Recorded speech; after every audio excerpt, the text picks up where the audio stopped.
outages due to lightning strikes can compromise your PV installations and damage all your electrical and electronic devices.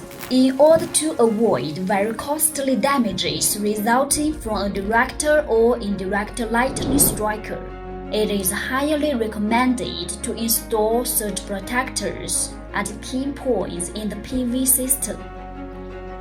For low-power PV applications, it is necessary to consider protecting the DC input of the inverter fed by the PV panels, as well as the AC output of the inverter that is directly connected to the electric power grid.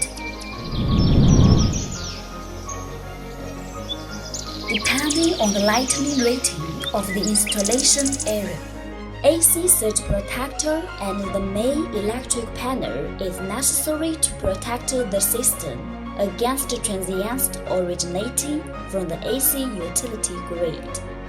Keep your beloved ones protected from electricity.